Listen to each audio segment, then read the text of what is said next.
We are going to chat, read a story or two, chat, and if anybody wants a card reading, you may ask for one. Tomorrow, I'm thinking about doing a spirit box, but that won't be till about 10 o'clock. So,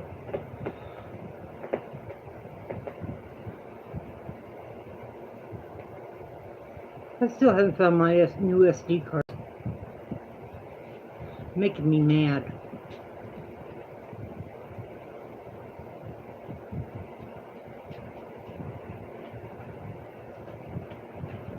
The kittens are out walking around. Had to block them in the room. That little tagger one, she is a little full.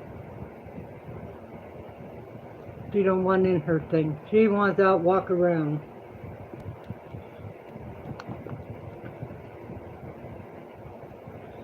So pretty soon I'm going to have to start keeping that little dish full of food for them.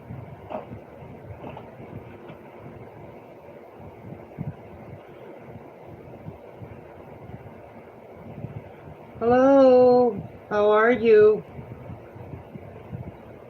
My one invisible friend. You can give me a thumbs up. If you're the one I'm thinking that hates me, then you can give me a down. I don't care which one you give me, because I like them both.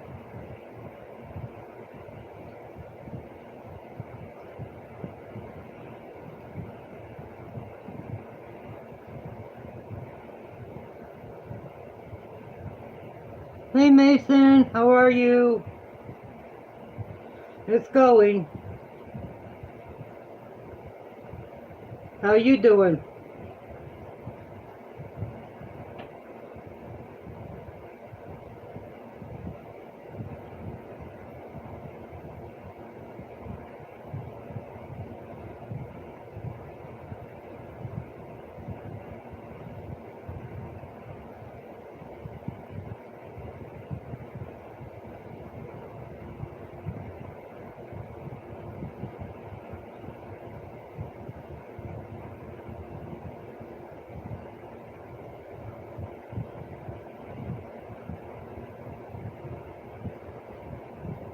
Oh, pick me up something.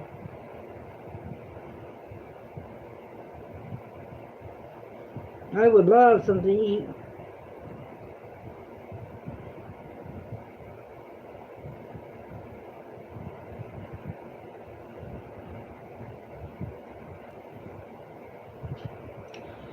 Hello, Betty. How are you, honey?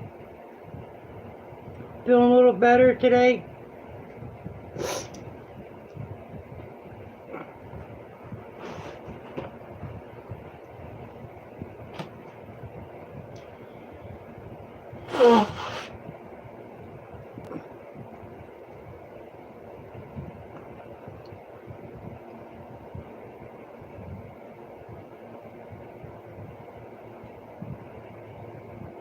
Oh, that's good. It's all we can do is hang in there, you know?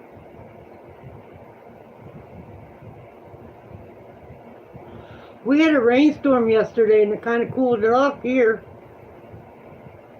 It is 75 outside right now. And it is 81 in my trailer. I got one fan sucking the air from the outside in.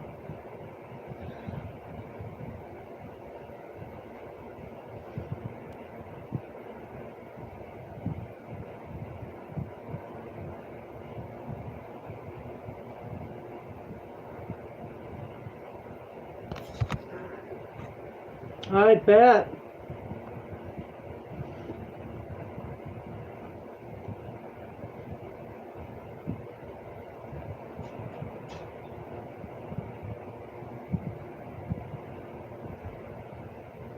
I bet those ACs are working hard.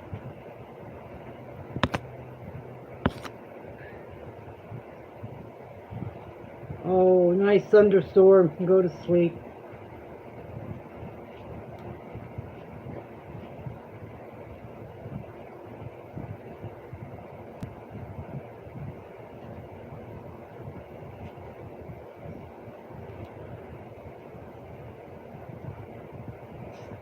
Red.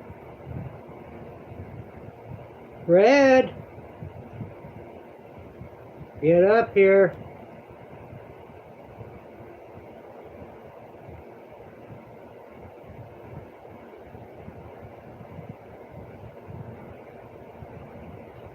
Hi, Krook.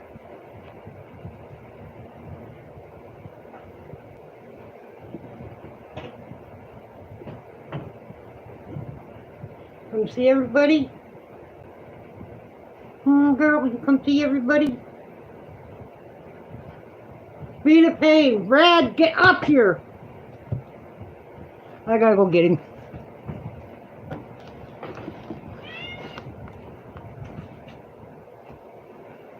Red.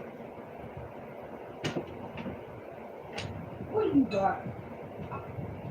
No.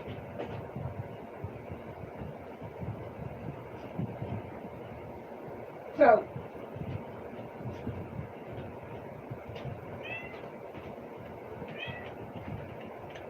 Krook. I'm gonna beat you. I'm gonna beat you. Leave the kitties in the room. Don't bring them out. Oh. I put something in their pocket so the kittens couldn't come out. What's Krook do? She goes in there and brings them out. She'll learn.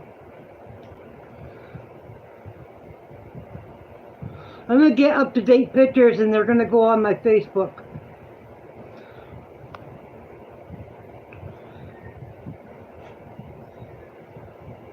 Meow, meow. No, Krook. Red. You stay here. We don't know how she did it the other day. We were sitting here, we couldn't figure out what was wrong with Red. Don looked down by his feet, and there was the calico kitten right by his feet. She brings him up here, brings him, puts him by Don. And Don hates cats.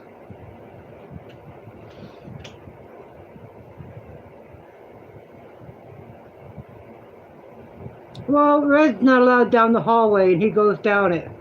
But he was down there licking the kitten.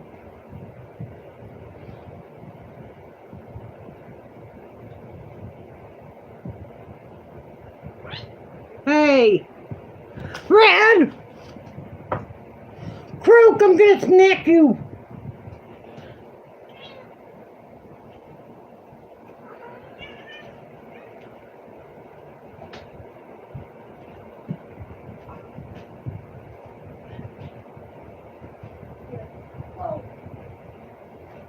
Go get in your box.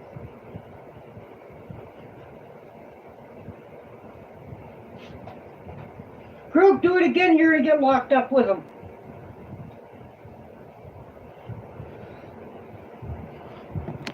I'm gonna go out and get that spare cat pen.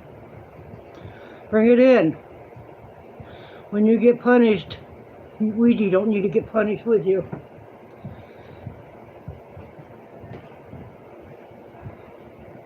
Krook!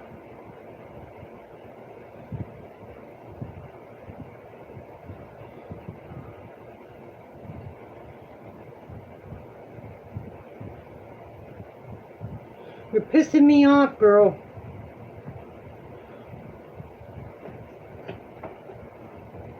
Mommy loves you, but you gotta quit pissing Mommy off.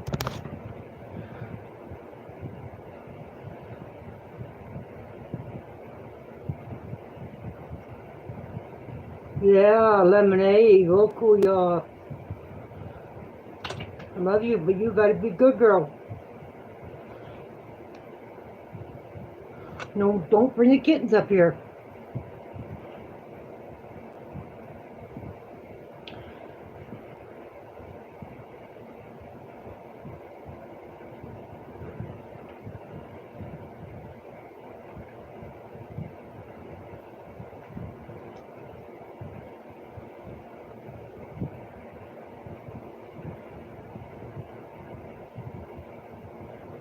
Yep, everybody leave me.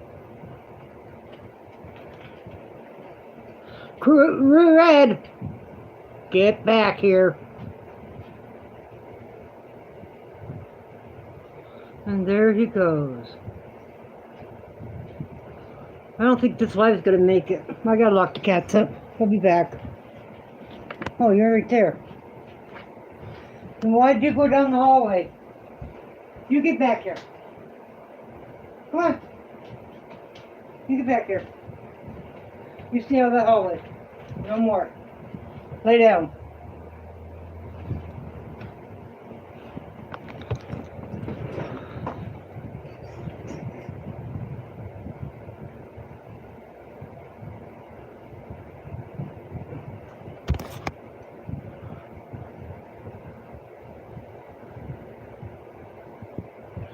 Oh, there she goes. She brings the kitten up, I'm locking them in. I ain't gonna deal with it.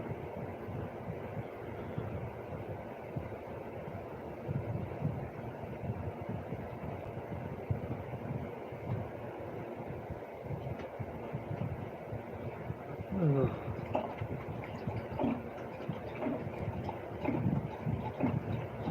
All right, 2 thumbs up. Love ya. Share me out. Get some people in here. Hello, hello, hello. How are you?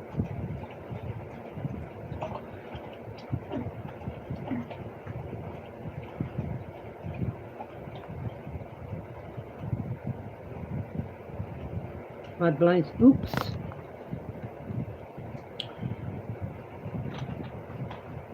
Everybody left me. I don't care, 'cause I'm staying here. You can't make me go.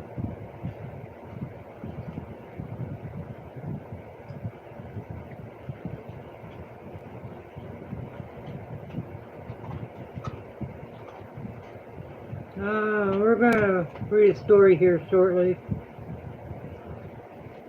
Story time. I'm going to read from my Hidden Histories of Northwestern Pennsylvania.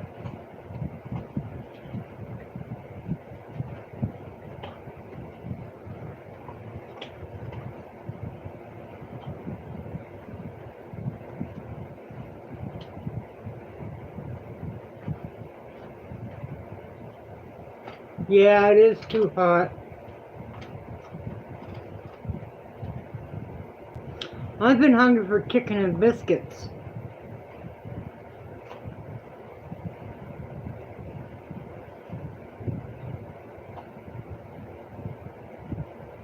And it's been too hot for that.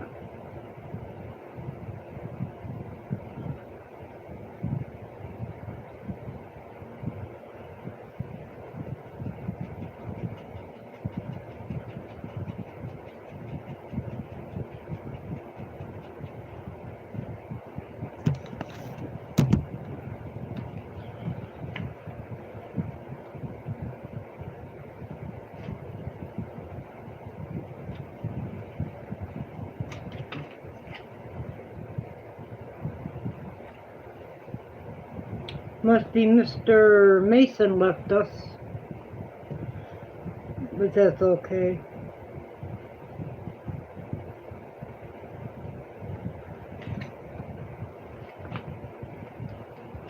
Okay, here's the next one. Story. The September of Bloodshed and Horrible Cutting Affair.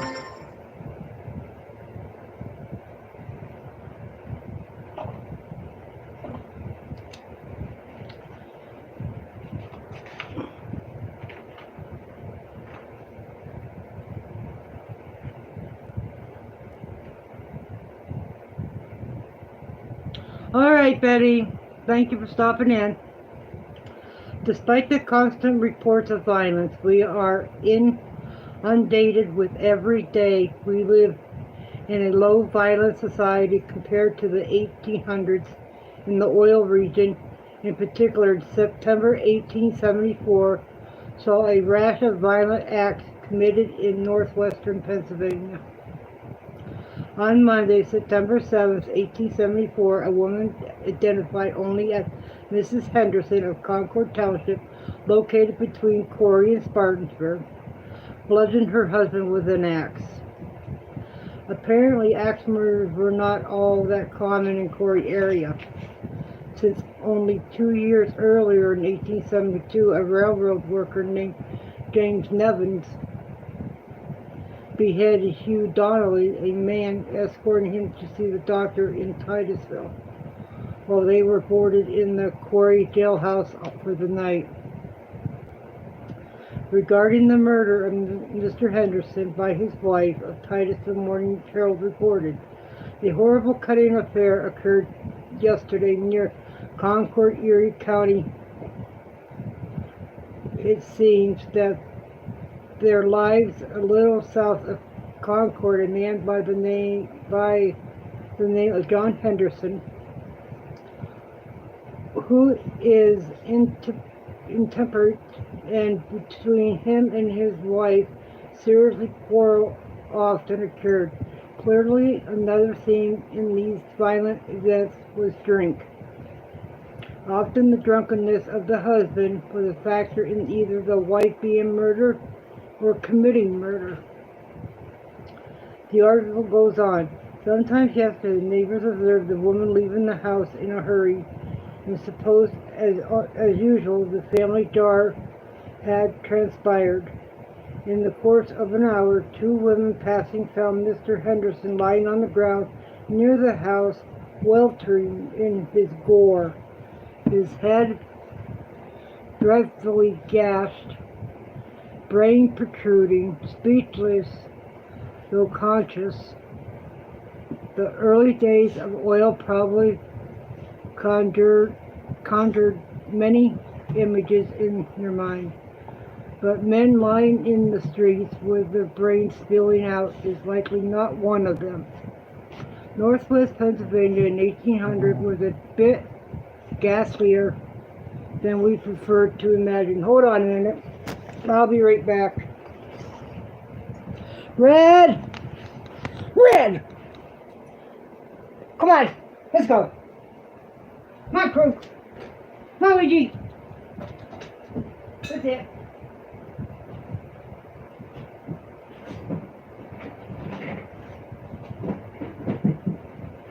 Come on.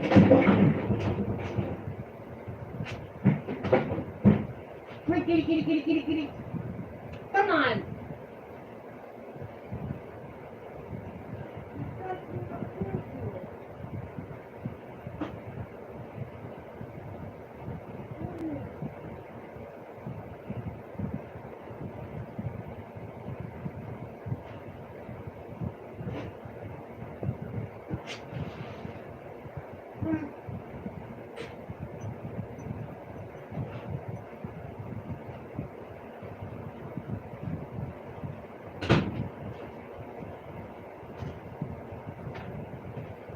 No more cats. They're in for tonight.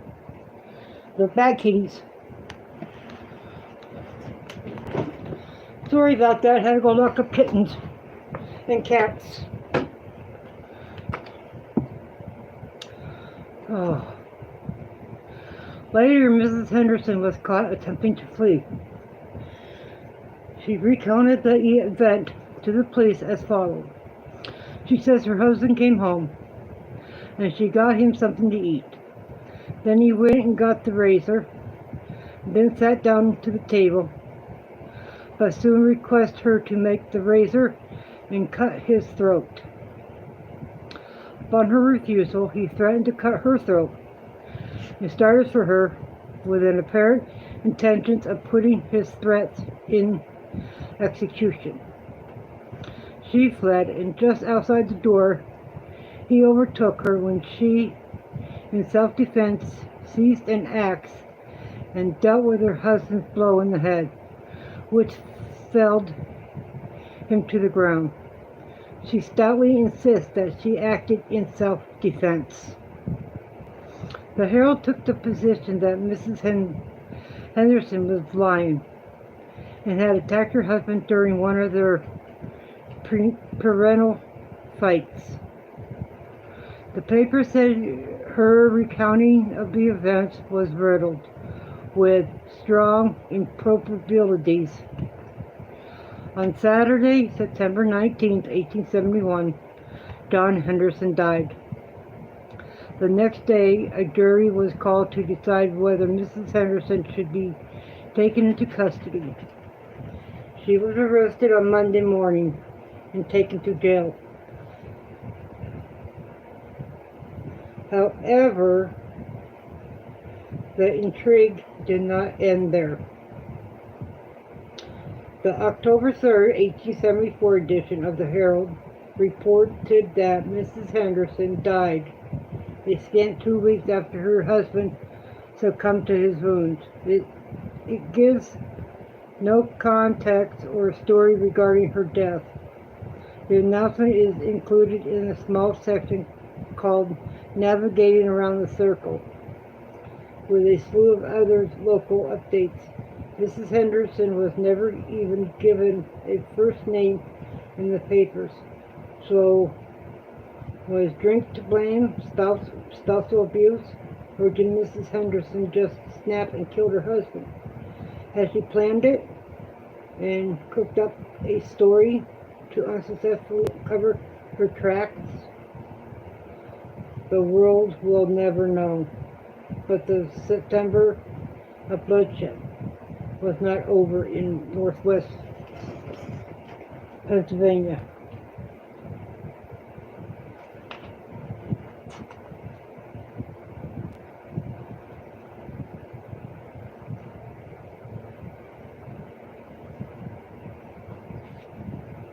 Okay, the next one is, hey, see you, Pammy.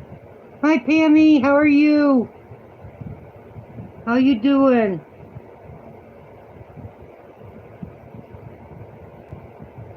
You're the only one here right now.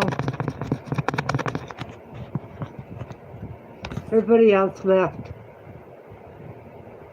That's good. It's been a while.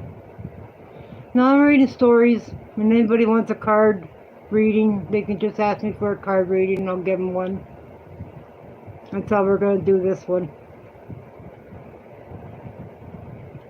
You're on a heating pad hurting.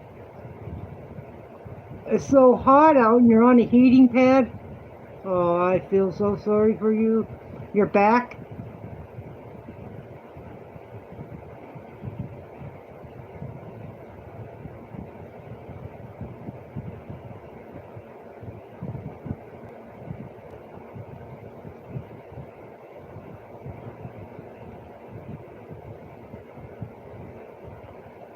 Ooh.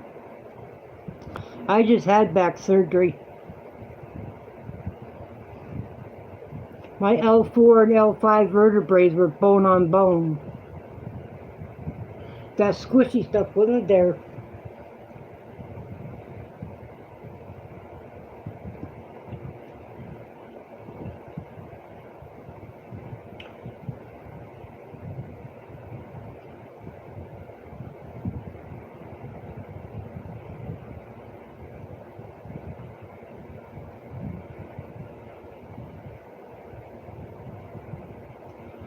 Oh, my hips hurt too, but not as bad as they were. My legs, they're about the same, but not as painful. Hey, Dave. How are you? You missed Betty and Mason. They were already here and gone.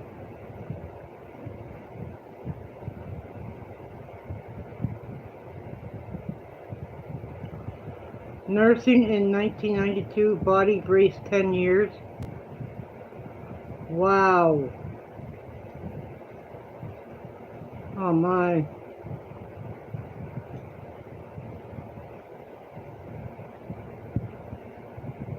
I had a friend, she had to be in one of those iron lungs for a while. Because she broke almost every bone in her body. Everybody's cooking dinner. It's too hot to cook.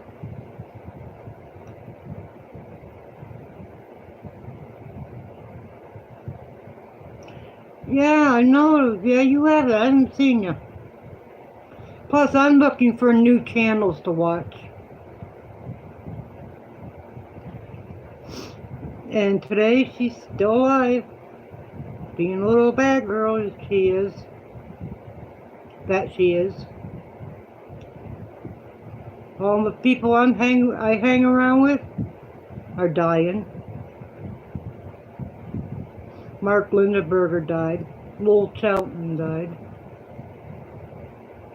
You don't go on paranormal anymore. Why is that?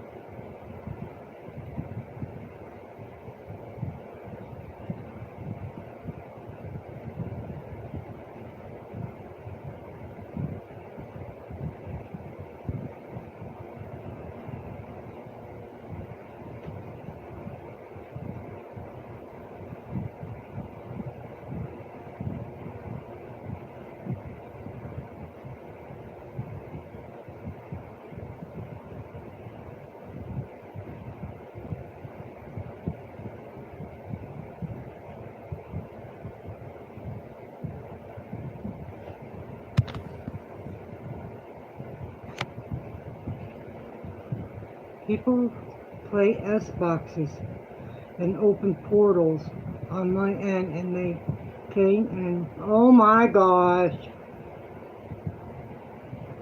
I have the PV7 one. I don't have the S one.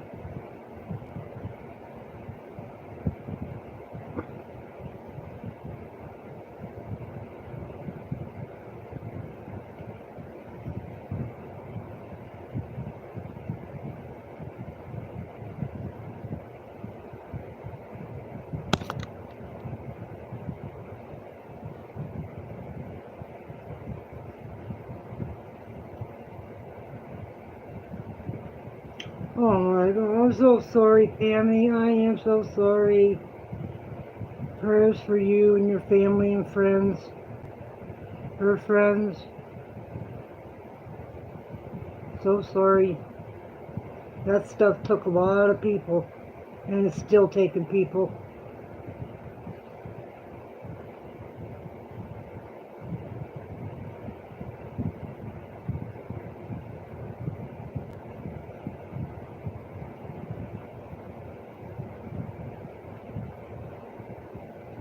Hello to whoever's here.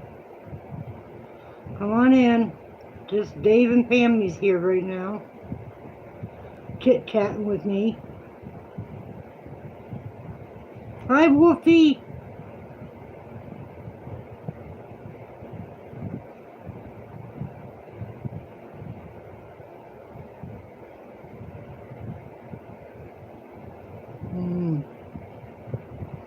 That hurts.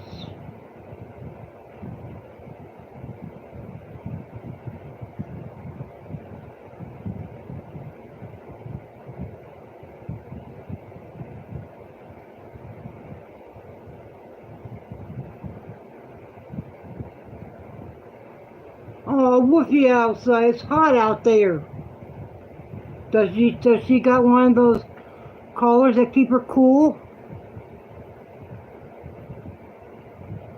Okay, Pammy. I'm getting ready to read the next one. Okay, this is on the same subject, but it's called A Deed of Blood. See, what was it? Oh, September Bloodshed. This one here is called A Deed of Blood. It's too hot to eat. On a typical Thursday morning in Venango County, on the southern end of northwestern Pennsylvania, an act of horrific violence was perpetrated by a mother against her children with seemingly no provocation or motivation. The next day, the Titusville Morning Herald was emblazoned with the headline, A Deed of Blood. A partly deranged woman attempts to bring her daughter with a hatchet and not succeeding, drowns herself in a well. A terrible and sickening recital. Thursday, September 20, 1874 started like any other morning for the Belzer family in Rouseville, Pennsylvania. Mrs. Belzer was away on business. Mr. Belzer was away on business delivering a load of lumber, and Mrs. Belzer roused the family to begin their morning routines. Grace Belzer was a family woman raising her children on a farm situated 6 miles from Oil City, 12 miles from Titusville. About 6 months earlier, Grace had given birth to her sixth child. Unlike her other pregnancies, the birth experience, the sixth birth had left her in a different mental state, more anxious and fearful of the future and the possibility of poverty than ever before. When her husband left to deliver the lumber, he acknowledged his wife's odd behavior by telling his children to keep a close watch over their mother. Their advice unintentionally foreshadowed the nightmare that was in store for the Belzer children. One of the Belzer's teenage daughters helped her mother kindle the fire that Thursday morning. While kindling, Grace asked her daughter to fetch some potatoes from the cupboard for breakfast. As the girl bent down to retrieve the potatoes, she was suddenly struck from behind, shocking her and knocking her down. As she turned to see what had happened, her eyes fell on her mother standing over her, holding a hatchet that had just struck a blow on her head. As the young girl rose to her feet, her mother struck her again, this time breaking her skull and forcing her to the ground. Fortunately, she did not fall unconscious and began desperately screaming for her siblings to come to aid her. The eldest Belzer daughter heard the sister's pained screams and ran into the kitchen, happening upon the violent scene unfolding before her. She immediately confronted her mother and forcefully attempted to get her away from her stricken sister. After graveling for some time, the girl was finally able to wrestle the hatchet away from her mother, although she was later unable to describe to the investigators how she accomplished that feat. As her memories had been affected by the intense adrenaline rush of the moment, as her sister lay injured but conscious in a pool of blood.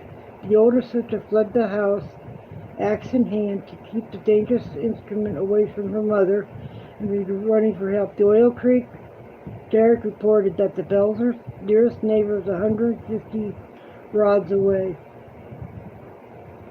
which equals to a half-mile in distance. Determined to save her sibling, the girl's spirits toward her neighbor's farm hoped that her mother's rage would not overwhelm her family in the meantime. As her daughter ran away with the implement of the crime, Grace Belzer watched her from the home threshold, with no tools readily available with which to further act out any gruesome deeds. Grace spotted the home water well, a deep drop to the shallow watery pool inside.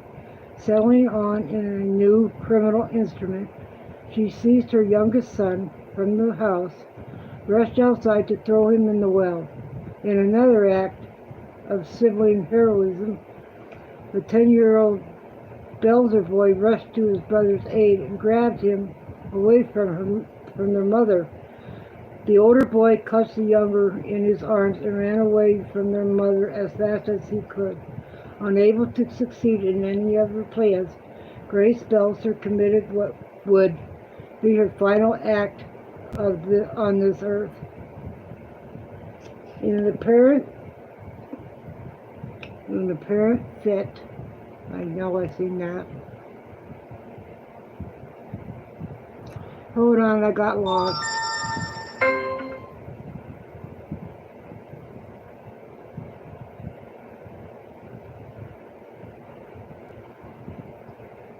In an apparent fit, a mental derangement, Grace threw herself into the well, crashing against the bottom, lying in the 2 feet of water standing there. In an act that can only be described as pure love from a daughter to a mother, the injured daughter who had been struck with a hatchet stumbled out of the house, found her mother lying in the bottom of the well, with blood flowing from her head, certainly in a dazed and pained state. She called down to her mother and let down the bucket to try to rescue her. Grace, still unconscious, reached up and took hold of the bucket as her daughter began to pull her up from the well. Suddenly, her mother relaxed and let go, crashing once more with a splash into the hard floor of the well. As Grace Belzer lay at the bottom of the well, the oldest daughter breathlessly arrived back home. With a neighbor, she alerted to the terrible situation. The neighbor raised Grace out of the well, but by the time she had reached the surface, she had expired. Although some reports say Grace drowned in the well, others are certain she died as a result of injuries incurred by her initial fall. Exacerbated by the second drop. Since the danger was now extinguished, people from around the farm began arriving on the scene to witness the destruction wrought and care for the injured daughter. Tending to the girl, doctors told reporters that they believed she would survive. The children were then questioned as to what could have sparked this terrible behavior by their mother. One reported that while committing these awful deeds, she said, "I must hurry and finish this work as my time on earth is short." It is possible that Grace Belzer was suffering a terrible battle with postpartum psychosis. She had a history of being afraid that family would become destituted, and then she and her children would die. A combination of psychologies, illnesses like contributed to the horrific acts that she committed that Thursday on September, unaware that it was reality. She was hurting her children instead of saving them from despair. The Mayo Clinic describes 3 different conditions that affect many women after childbirth: postpartum baby blues, postpartum depression, and postpartum psychosis. Grace Belzer was likely suffering from the latter. The symptoms of this condition include mood swings, sleeping problems, irritable and angry, feelings of fear, shame, and guilt, difficulty thinking clearly, anxiety and panic, thoughts of harming oneself or one's child, confusion, delusion, and paranoia. Many of these symptoms aligned with how Mrs. Belzer was behaving after the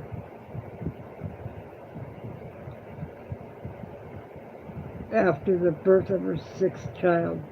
Unaware of the existence of such a condition or what to do when it appeared, Grace Belzer was doomed to suffer with a postpartum psychosis, just as her family was doomed to the consequences. Maternal filicide, one of the murder or the murder of a child by the mother, is not as uncommon as one may believe. Even though we are now almost 150 years separated from the Belzer tragedy, there are still more than 500 filicide arrests per year in the United States. Forensic psychiatry expert Philip J. Resnick explained that one-third of the mothers who killed their children later died by suicide. He wrote in the cases of the altruistic filicide, such as with Grace Delsner.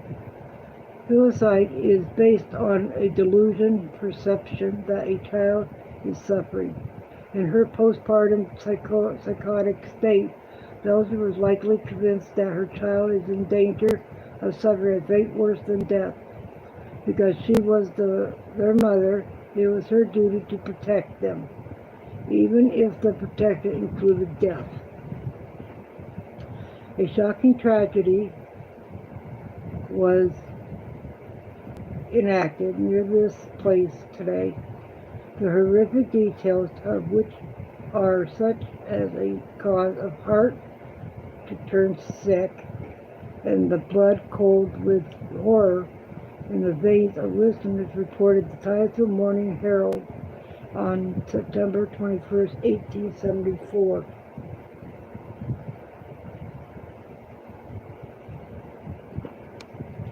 In failing in her attempt to kill any of her 6 children, Grace Delsner threw herself into the void, ending what was plaguing her mind, finally putting her at rest. The September bloodshed had come to an end, leaving 6 children battered and motherless. Northwest Pennsylvania stained with a memory it was eager to forget.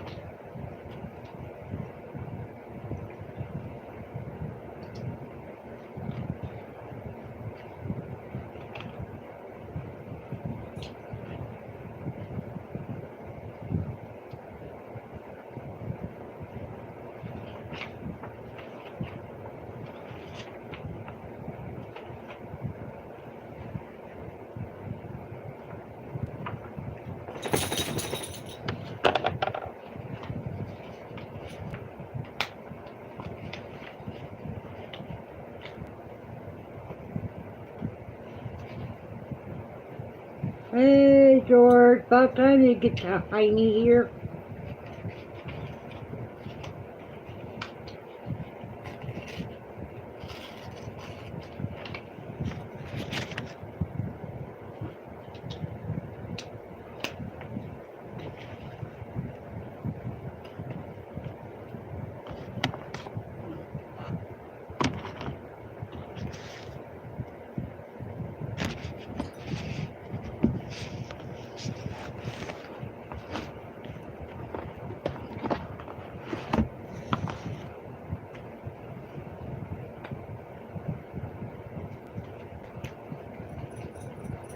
Do-do-do-do.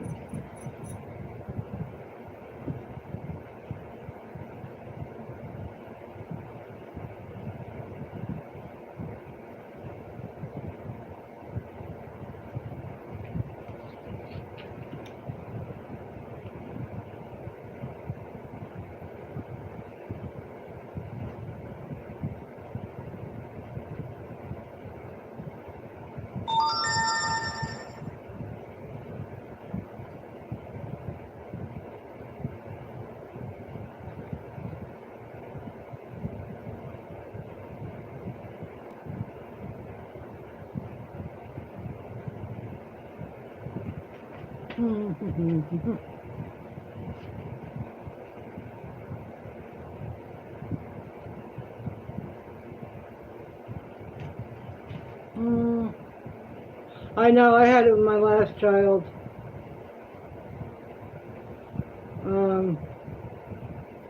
Nothing's going on. I'm just going to read stories and chat. And anybody wants a card reading, let me know. Share my channel out so people can come in and go on live.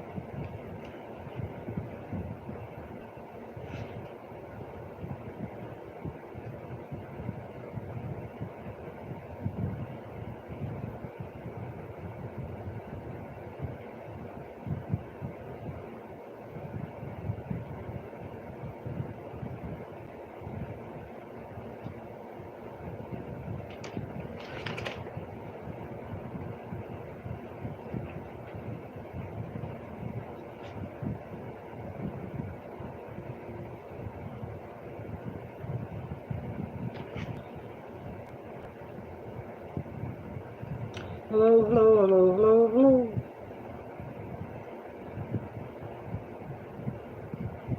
I know, it's not fun.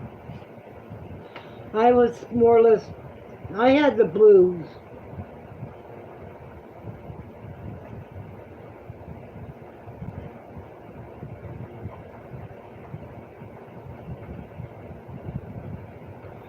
Wow.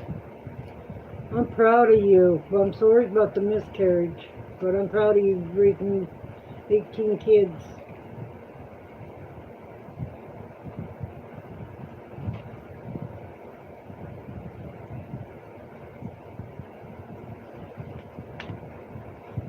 I gotta find my new book.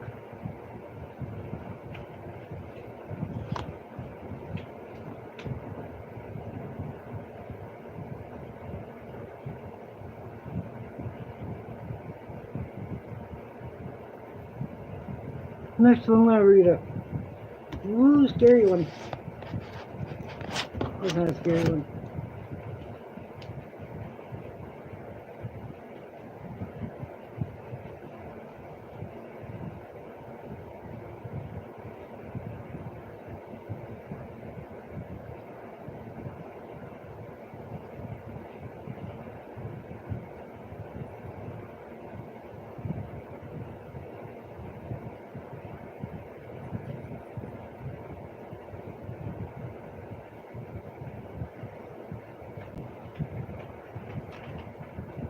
I gotta find out where I'm at.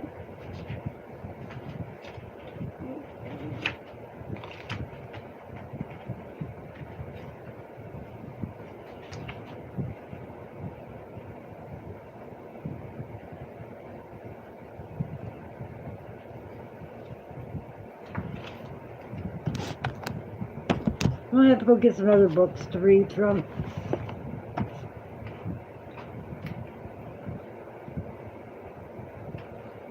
Yeah, I'm gonna go get some more books.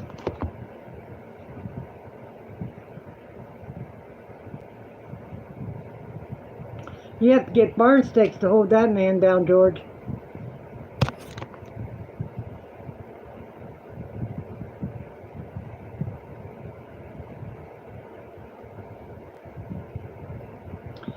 Yep.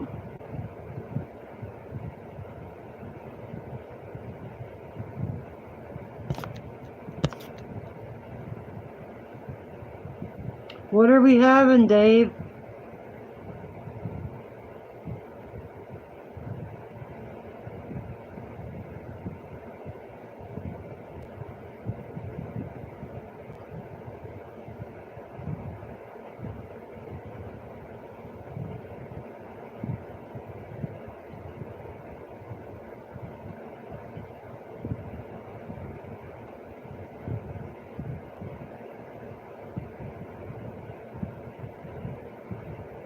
All right, George.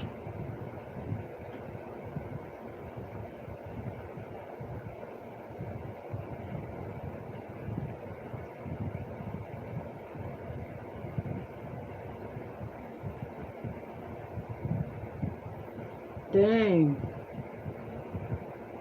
It's so hot I can't eat. I reckon.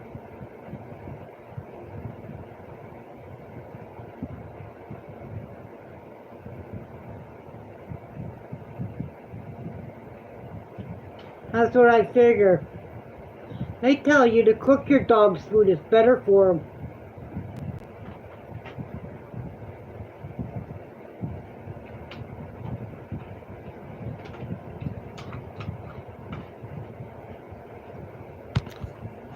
Okay. I got the same cards I had last day. Okay. Magical messages from the fairies. Shamanic power animal cards.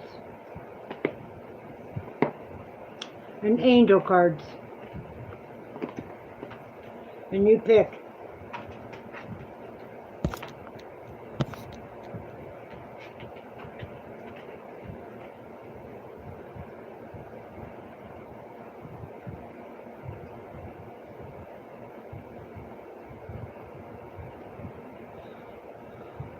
I'm gonna make treats for him. Angels, okay.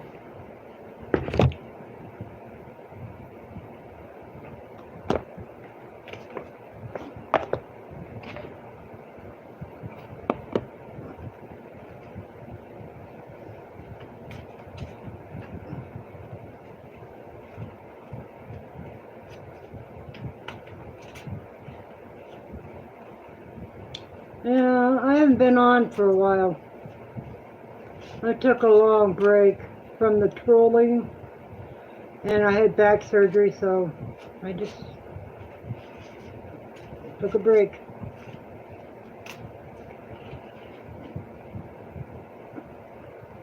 I gotta get the money for oil change. I ain't gonna be going anywhere.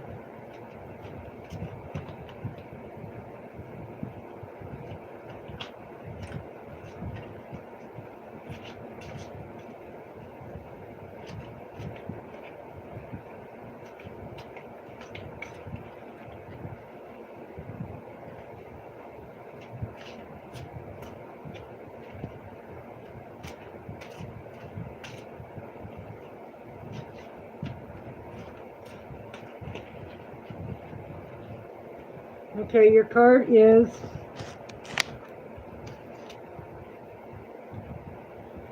the King of Air. Brilliant, impartial, professional, diplomatic. Speak your mind with confidence. Seek out professional advice. Balance mental and emotional consideration.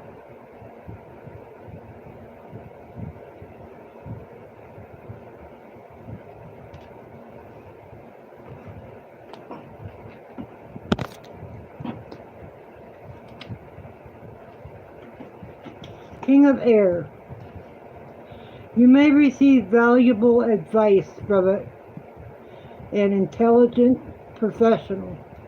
It's important that your decision be fair and equitable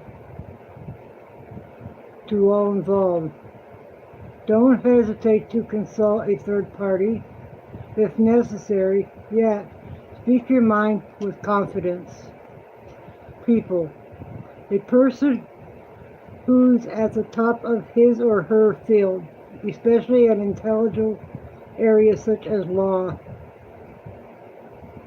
science, and business. Someone who's an excellent speaker and is known for ability to be objective and diplomatic. Yeah, King of Air. Brilliant, authoritative, impartial, professional, balanced, motivation.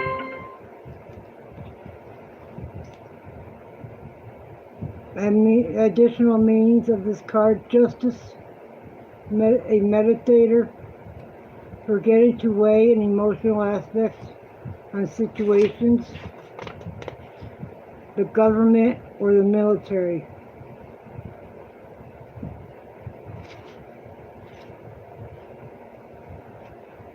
Okay, that's yours.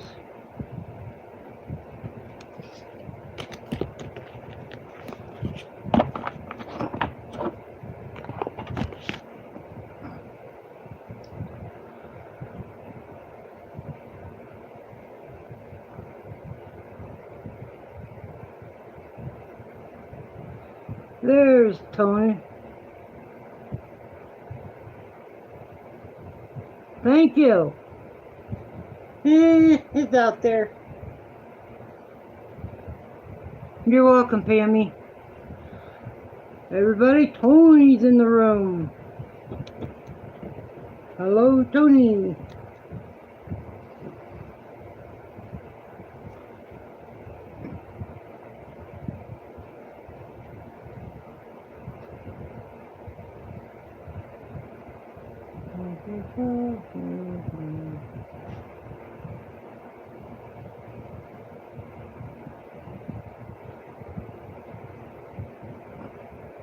I still can't find my Gettysburg book. And it's pissing me off.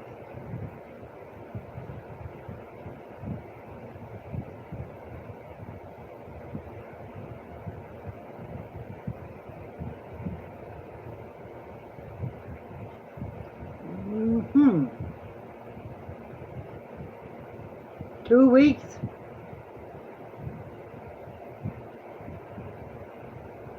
Nope.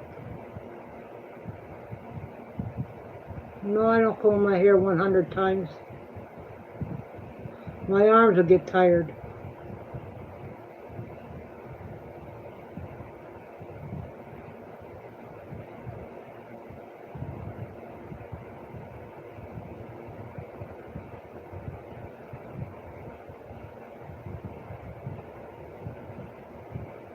Yeah.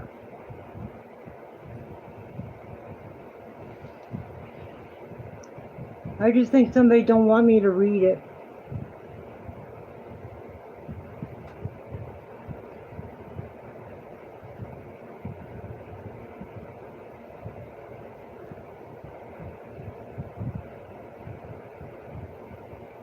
I'll ask. Say, Anthony, will you help me please find my Gettysburg book? Thank you.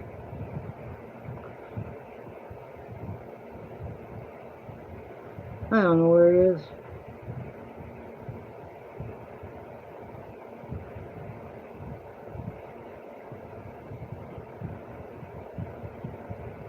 Oh, here it is. Oh, give it to me.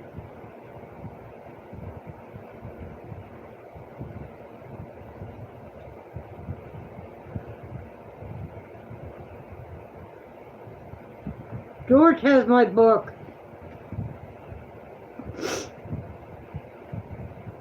Ugh. FedEx, I want it here tonight.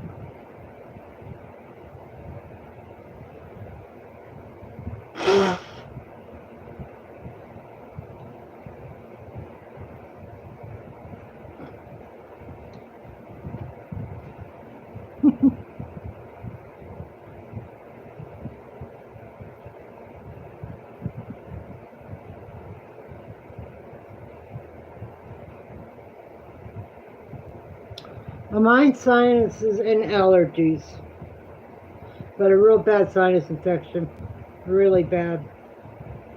I just got off antibiotics for it.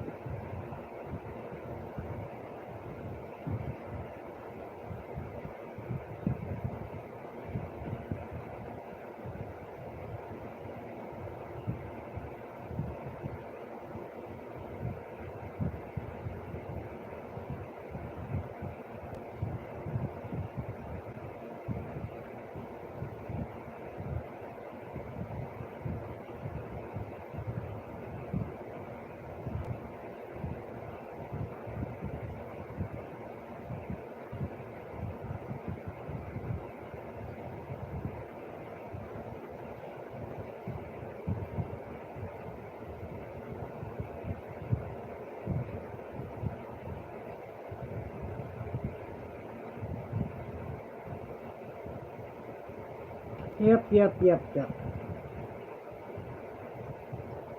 Can you guys hold the fort down while I go take Red out?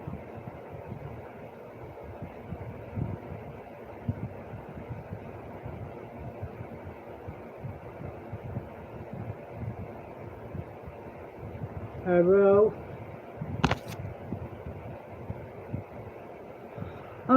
He's doing okay. He's sleeping right now.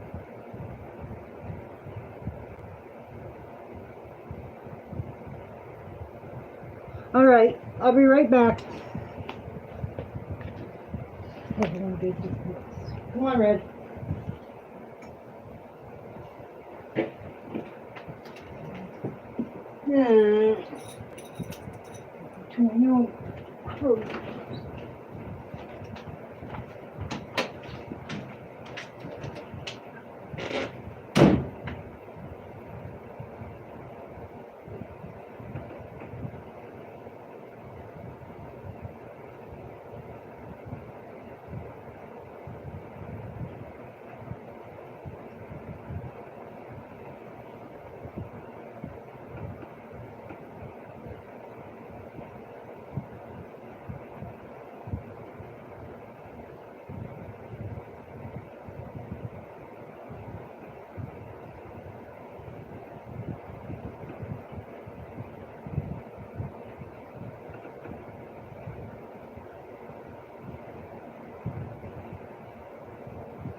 Oh.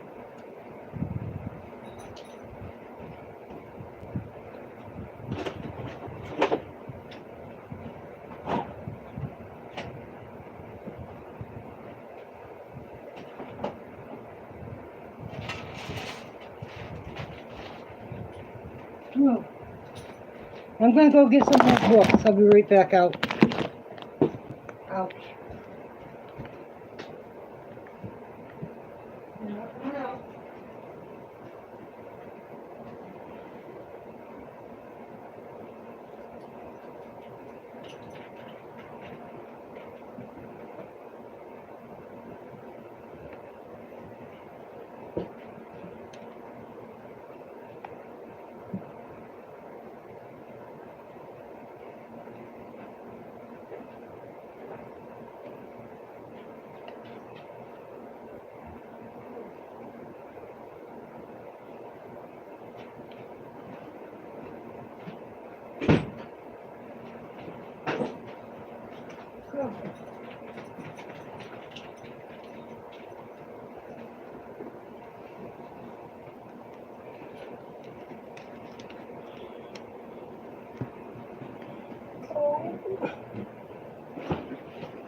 More books.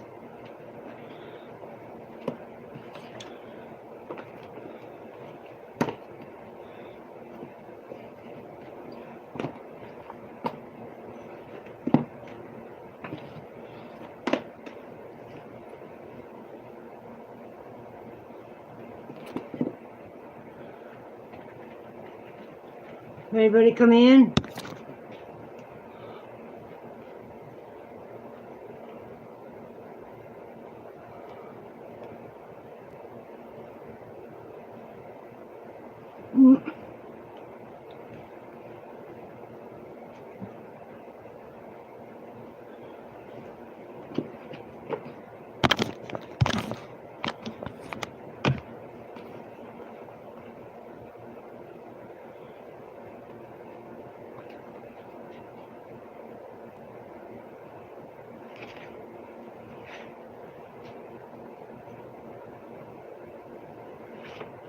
Mm. Mm.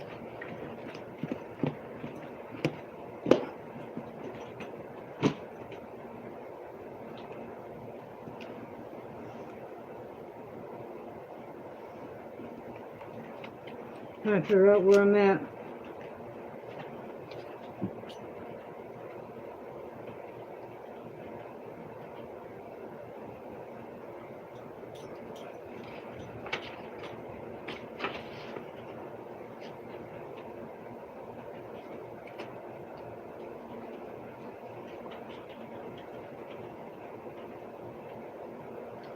Okay, we're still in Florida. I'm gonna read from Phantom Army of Civil War.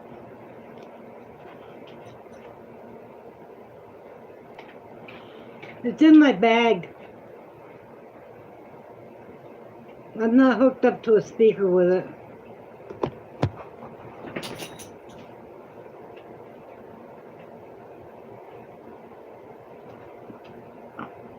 You forgot to pee.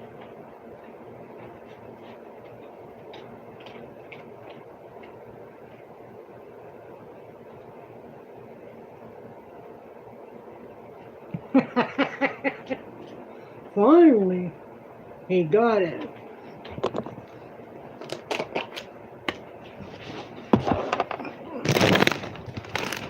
I gotta get something in my belly.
Hot as taco with jalapenos. No hotter.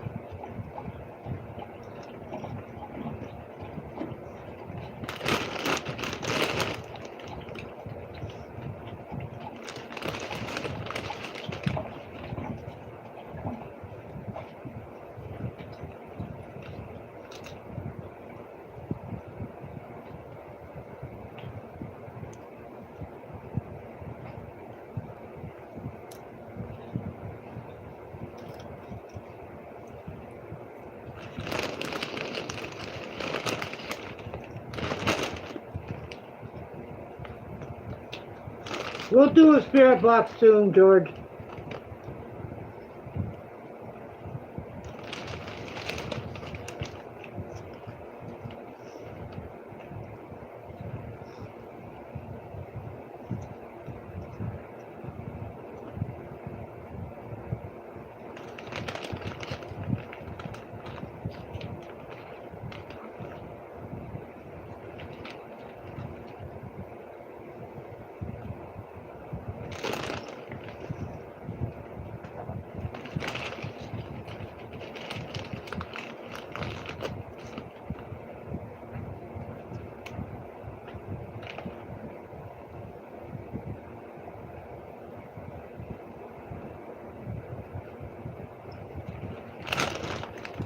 Like,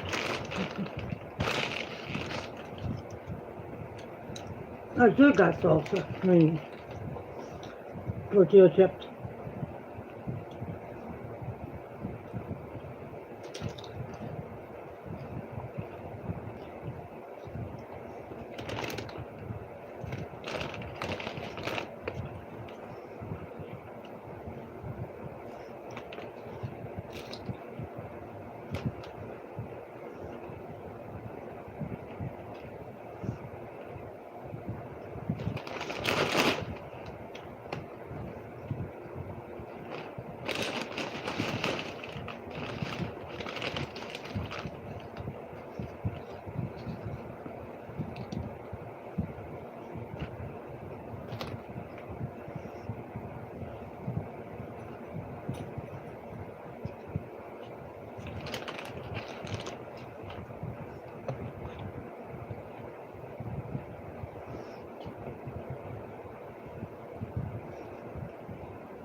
There's that one.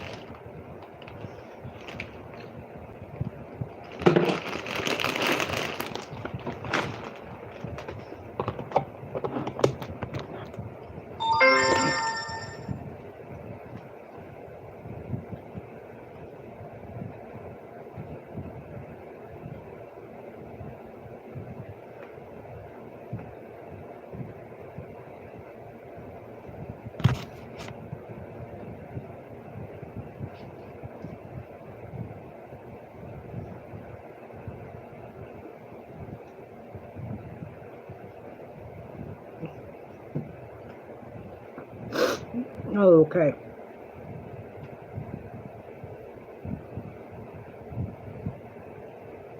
What are we talking about?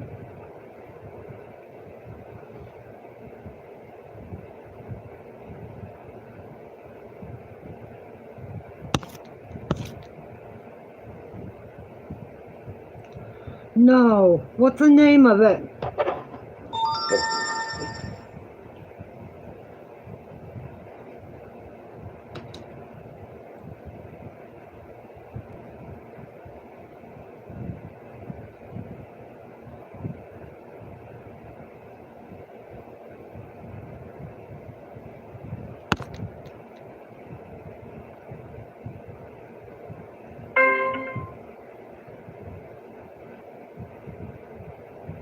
That's the name of it? How's he doing?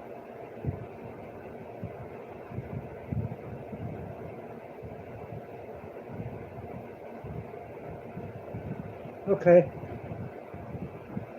Oh, I gotta write a piece of paper right down.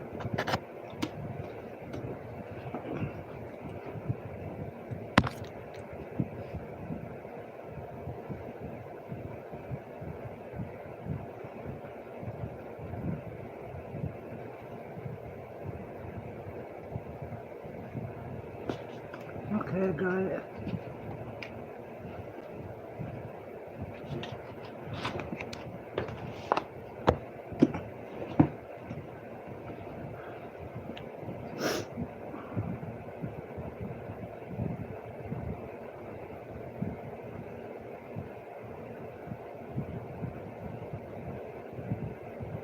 Alright, Sammy.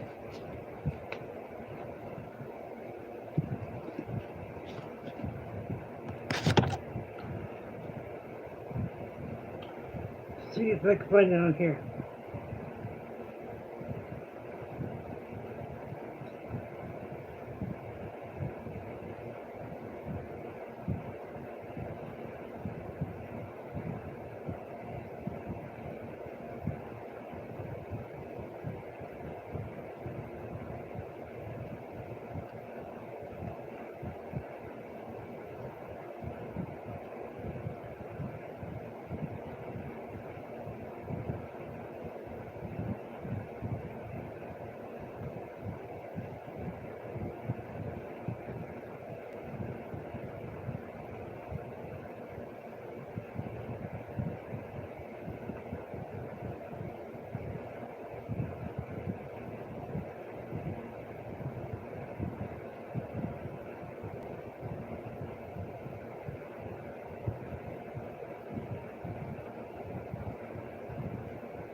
Okay.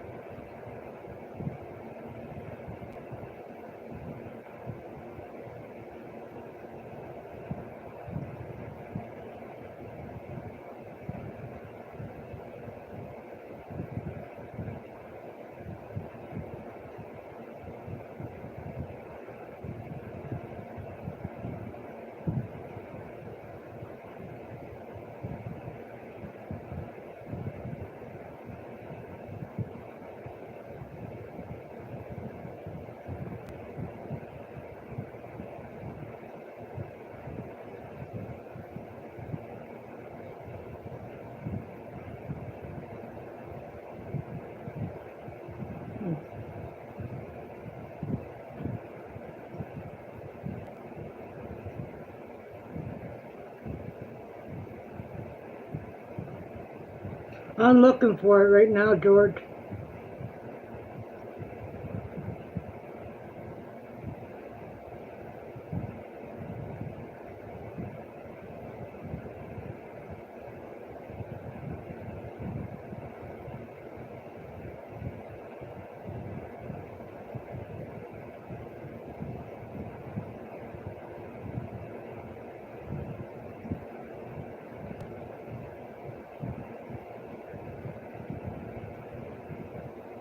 Hmm.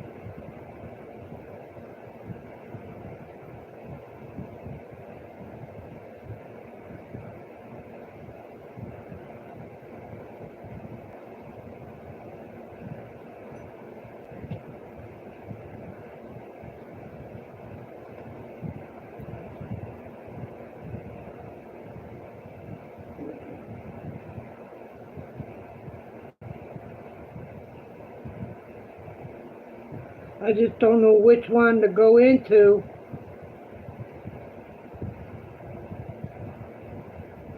Um, to check out.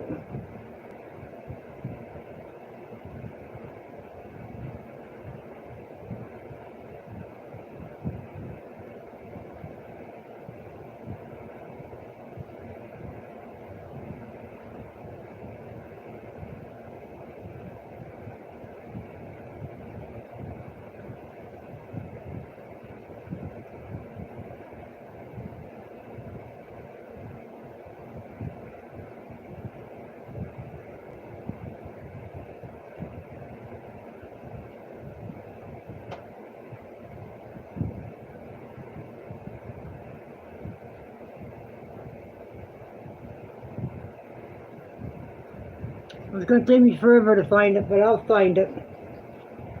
I was in your playlist, but I got to figure out which one to go to and then look down through there.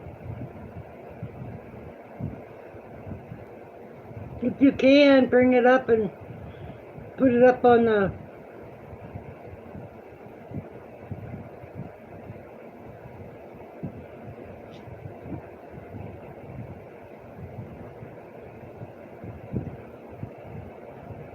Okay. You went in a different way than I went in.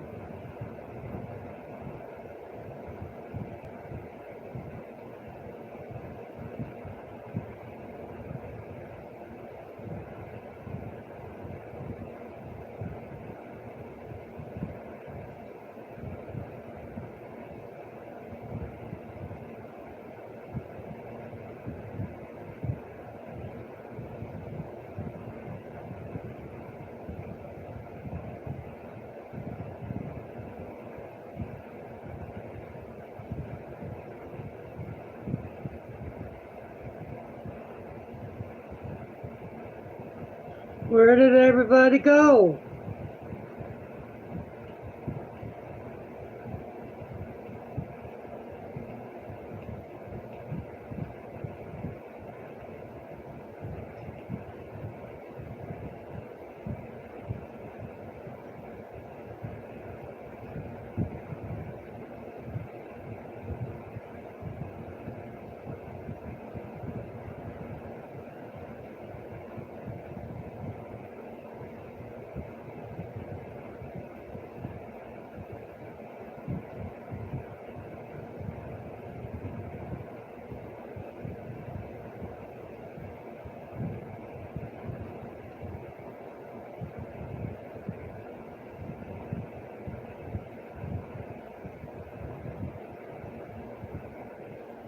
Hello.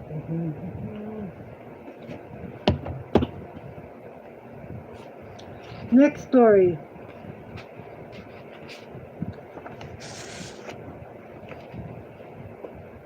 The Ghost of Odka. A young woman's ghost befriends a Florida family. In May of 1965, I left my work in submarines in Connecticut because the New England shore climate was having a bad effect on my wife. Really respiratory problems with our son Sky. We took temporary quarters as they settled into a job in Jacksonville Shipyard in Florida. A short while later, Lily found a nice cottage on the beautiful Ortega Peninsula, which juts into the St. Johns River on the west side of town. We drove by at dusk so we could see where it was and what it looked like. I agree it was a wonderful neighborhood, but commented that the house sure looks spooky with the trees in the front yard just dripping with streamers and of Spanish moss. The next day, after getting the key from the landlord, a local doctor, he entered the house, and I remarked on the odor of formaldehyde and said that perhaps the doctor had stored some such chemicals here, embalming fluid.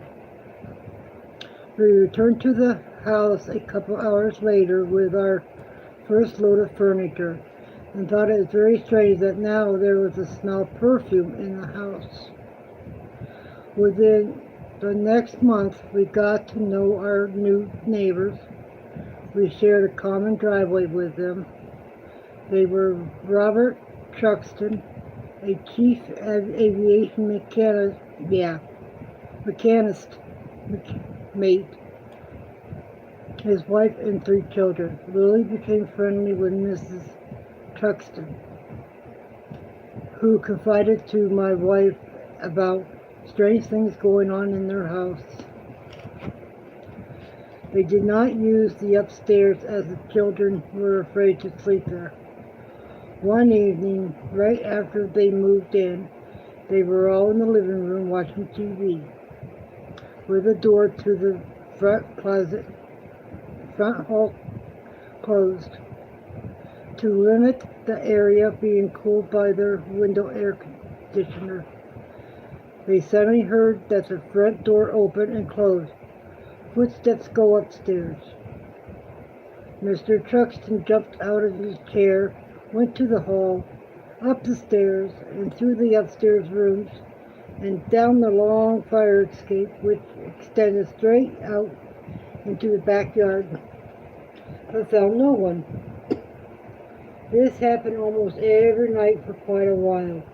After half a dozen fruitless chases, they tried to ignore it. The Truxtons made cautious inquiries of long-time nearby residents and learned that 3 or so years before, a German couple had owned the Truxton house. The house we occupied in the house beyond the lawn-covered lot beside the middle house. They had been killed in an automobile accident, leaving the property to their 20-year-old daughter, who had unlikely named Adka brother. It is probable that Adka, after a year on her own, was not handling her responsibilities of her life very well, with both boyfriend and girlfriend staying over. One day her boyfriend was at the clothesline in the backyard. Both he and the neighbor just over the back fence heard a shot ring out upstairs. Oka had committed suicide. Shortly after Lily, Sky, and I settled in, Mrs. Truxton's mother came to visit her and had to sleep upstairs in Otka's former room. She had no door, having the bed covers pulled off and the light turned on frequently all night. Oka must have wanted her bed. This was a brave woman, because she came back, slept there on 2 more occasions with fewer disturbances. Hello, Corral.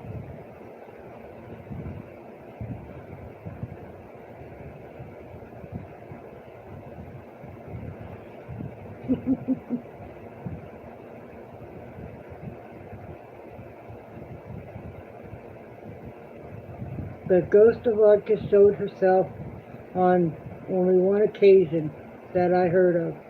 The family in the third house was standing in their backyard conversing with friends when, 130 feet away, the vacant lawn, all 5 of them saw Oka coming down the fire escape in a gray nightgown she was wearing when she died. As she reached the ground, her image faded away. Although Oka's presence was never to be acknowledged, felt in that third house. She was often in the cottage we rented. She was no doubt there on day 1 and made the accommodating odor change. Her presence was first physically noticed by my son, who was going to sleep one night and called out, "Mom, someone's breathing in my face." Lily answered, "Don't worry, Sky, that's only Oka. She loves you." The ghost checked up on Sky a few other times, and the only time he ever sleepwalked, she woke him up in the middle of the night. Sky came running, screaming, and crying into the house. When we could make sense of him, he said, "I woke up out in the driveway. I don't know how I got there. Someone was grabbing me, but there was nobody there. My only physical contact with the spirit was this one evening as Lily was preparing supper in our small kitchen. I passed the kitchen into the dining room where we always ate. I felt a sharp rap and twinge on the top right rear of my head.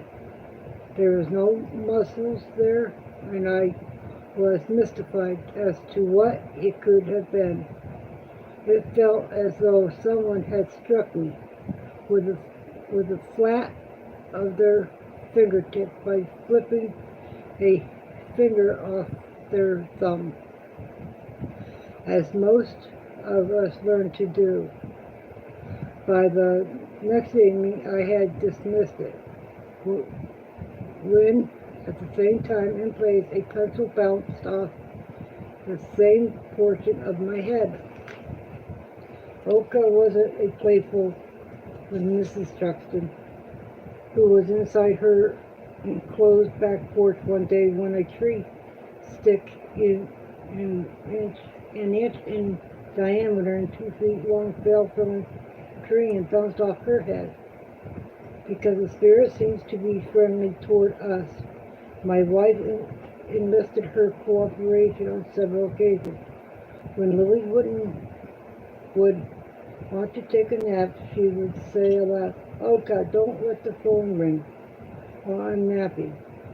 It would never ring, even though Lily normally got a lot of phone calls. One time Lily had to take the city bus to the dentist and didn't have the 70 cents exact change requirement.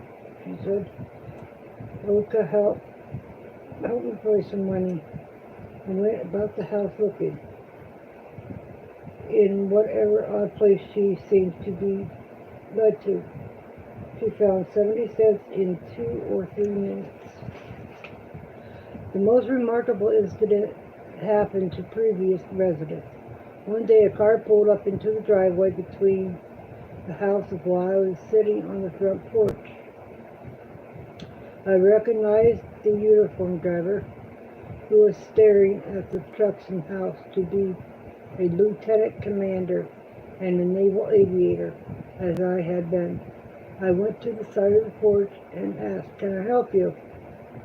Just then Lily came out of the front door and we heard him respond, "No, I used to know someone who lived here." My wife instantly surmised the reason for his visit and asked him if he would come up on the porch and talk with us a few minutes. After a half a minute of silence, he agreed. He told us, yes, I knew Oka very well, and then told us why he thought she might still be around. The commander had been billeted at the Jacksonville Naval Air Station, 5 miles south of Ortega. He was transferred to Corpus Christi NAS in late summer of Oka's last year. In late autumn, he received a phone call. The voice on the phone said, "If you know what's good for you, you will come over to Jacksonville as soon as possible." He asked, "Who is this?" The answer was, "You know who this is." He relented and said, "Okay, I'll get a plane on the weekend and fly over," which he did. He borrowed a car from his friend at Jack's NAS and drove up to the house, pulled into the driveway, went to the back door. His knock was answered by a woman he had never seen before. He asked, "Is Oka home?" He was told no one here by that name. Puzzled, he said how far he'd come and that she hadn't told him she moved. Whereupon the lady at the door said she had heard something about a former owner having killed herself a couple of months before. A true phone call from the dead. Before we left Jacksonville, Lily and her hairdresser, who did automatic writing, coming out to our house after receiving information pertinent to other matters. We asked the auto writer communicating with what we could do for Olga. The answer came, light candles and pray. We did as advised, and hopefully her spirit is less troubled in getting on her existence in the next plane. Mhm.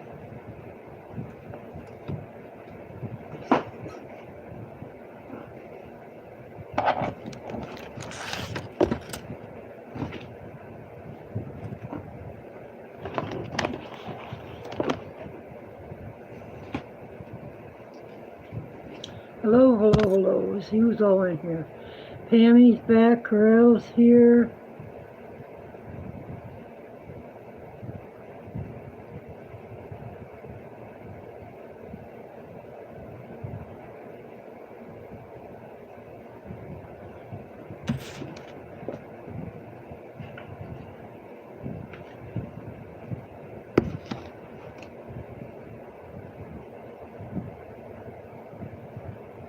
That's good.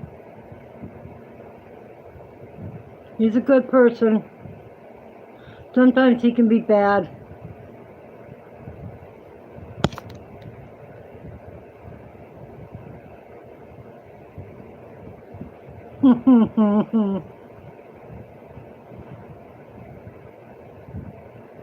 You know, George, I bet you sneak one or two of them.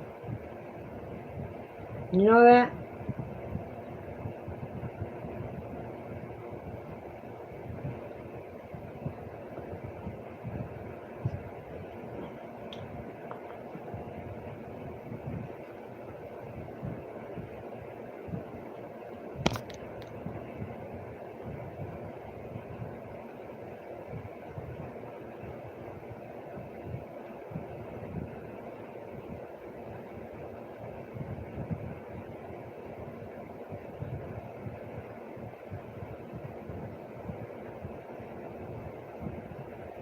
I know, I don't got him either, Pammy.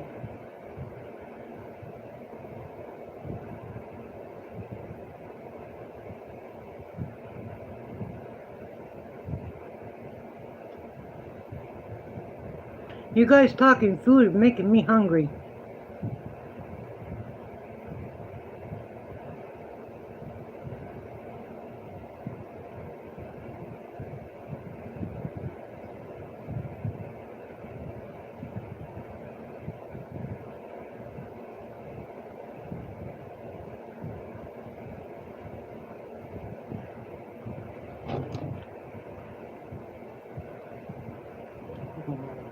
Okay. If you say so.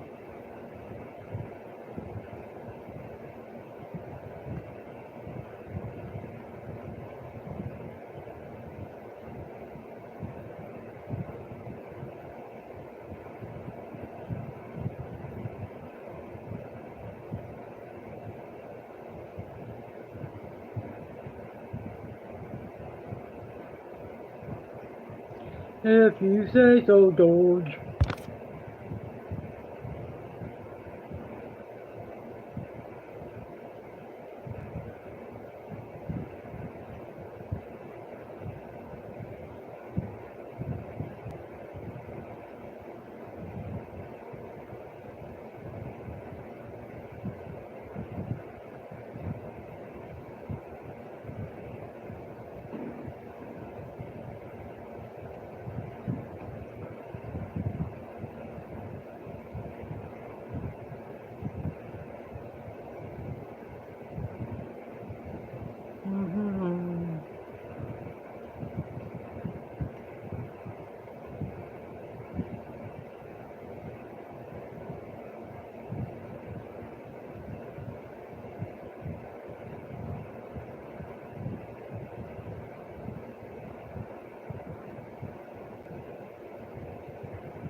No one's talking.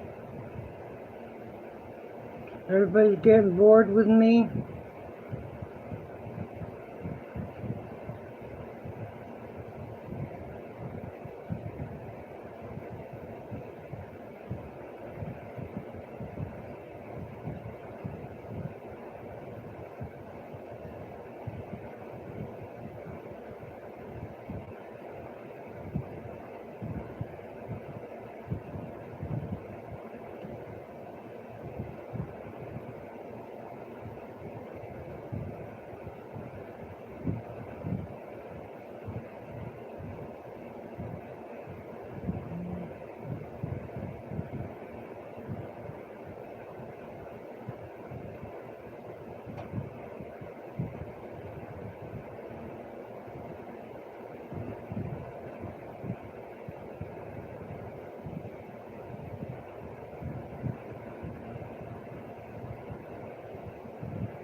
Over $5.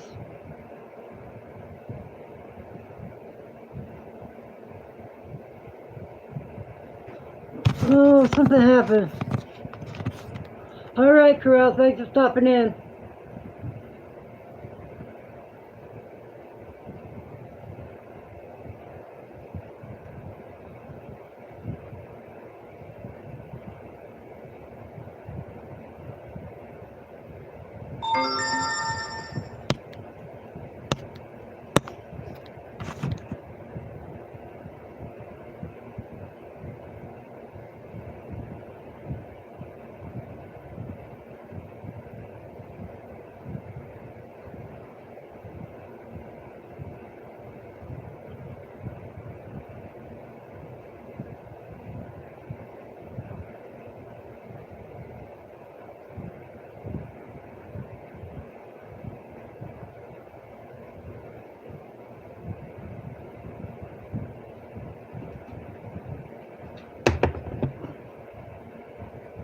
Mm-hmm.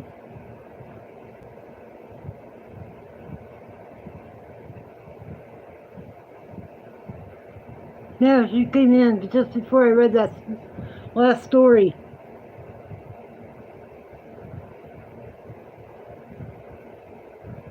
Terry, that's my name.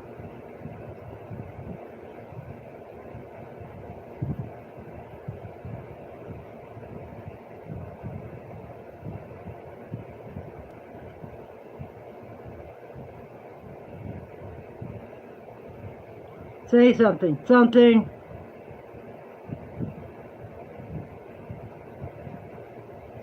I said something.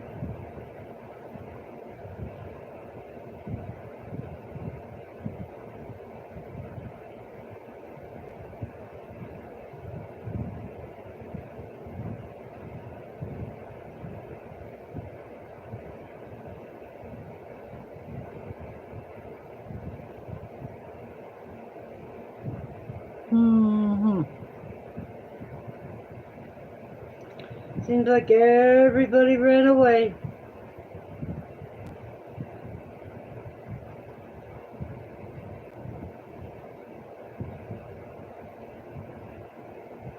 Hmm.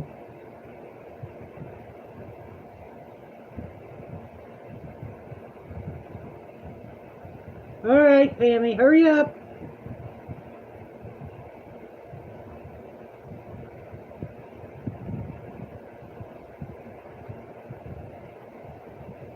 We are still here, Terry.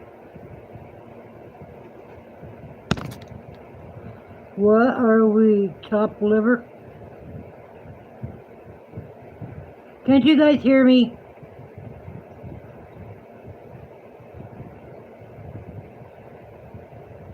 Hello? Say something.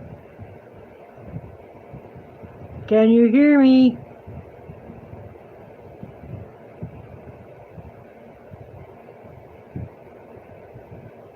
Guess not. No, you can hear me.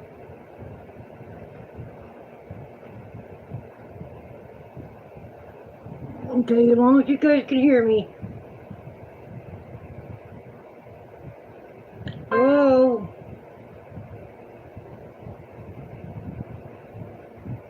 I'm gonna be getting off here anyways.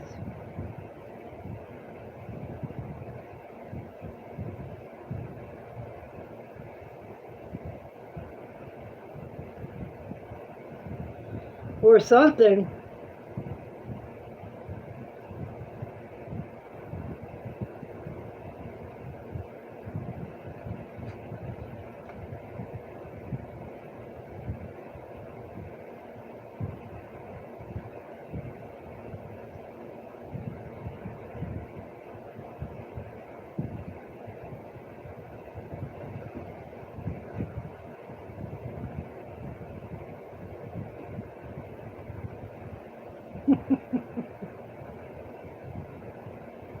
Hmm.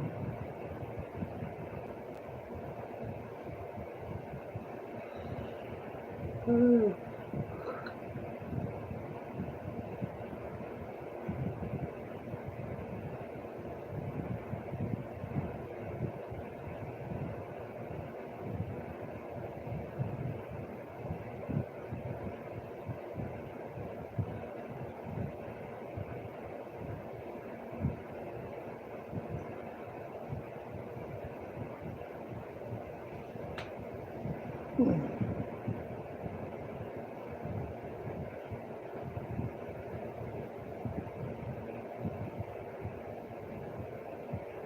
What gear is it in?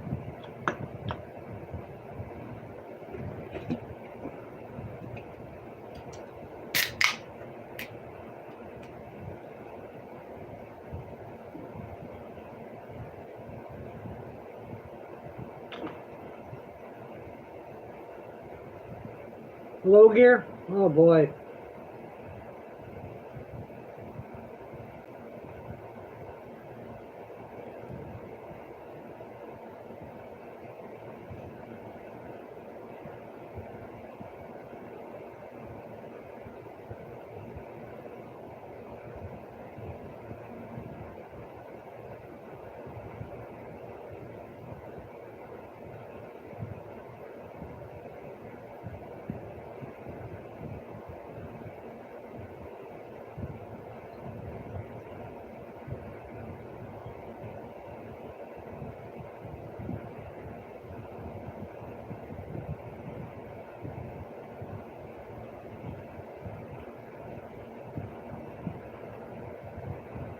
Yeah, but I guess we're at the end.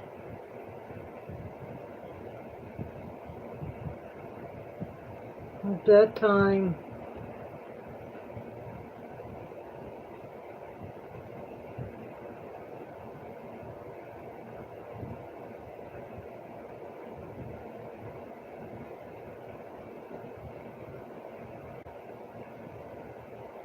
Your baby ate all her food? Good.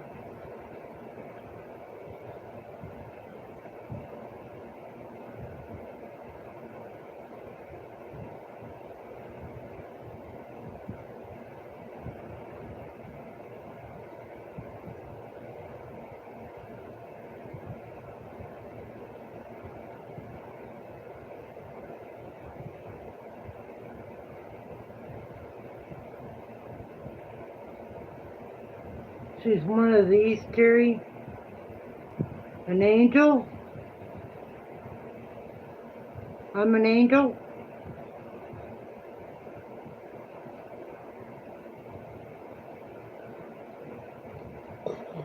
I tell Don I'm an angel. He goes, with horns. I go, I got those to hold up my halo. Oh, your dog.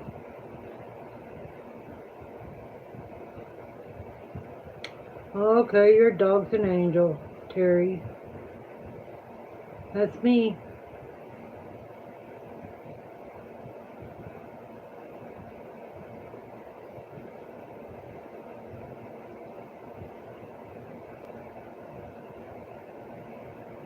Thank you.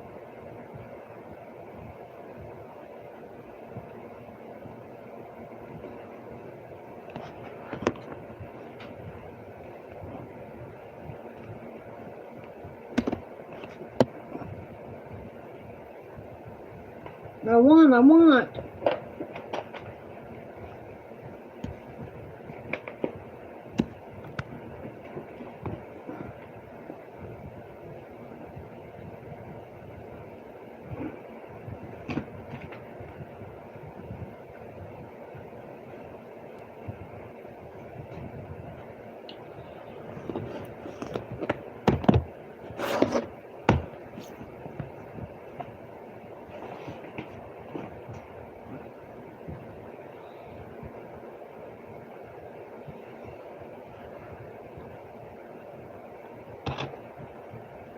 Hello. Pammy didn't come back yet? Try holding off for her to come back so I can say goodbye.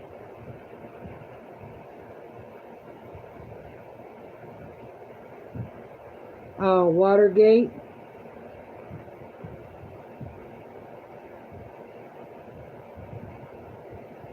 I've seen enough of those shows when I was little.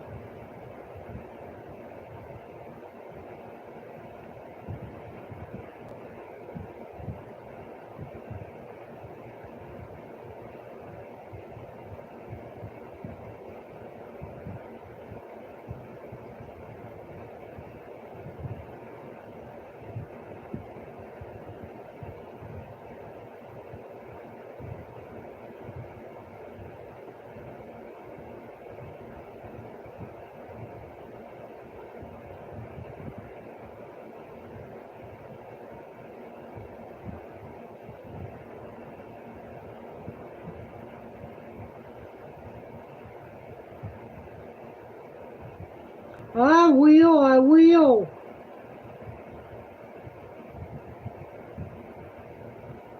I will, as soon as I find it.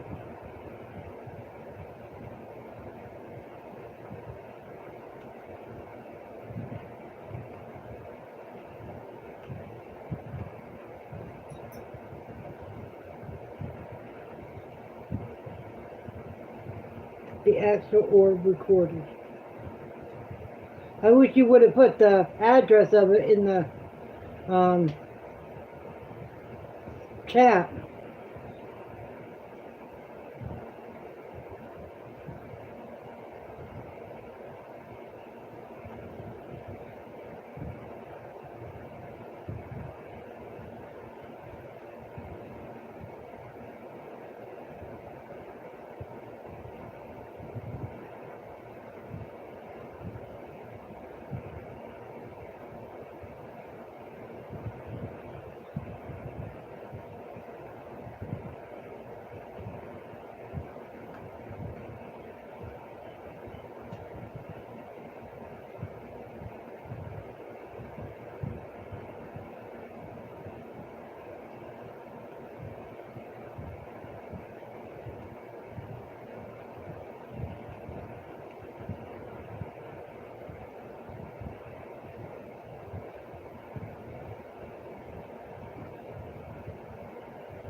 Well, I guess I'm gonna get off here and go do something. I might turn TV on, see if I can get Dawn awake.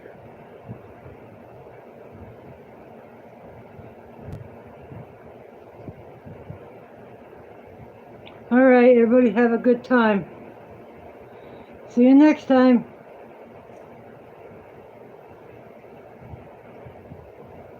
You be good,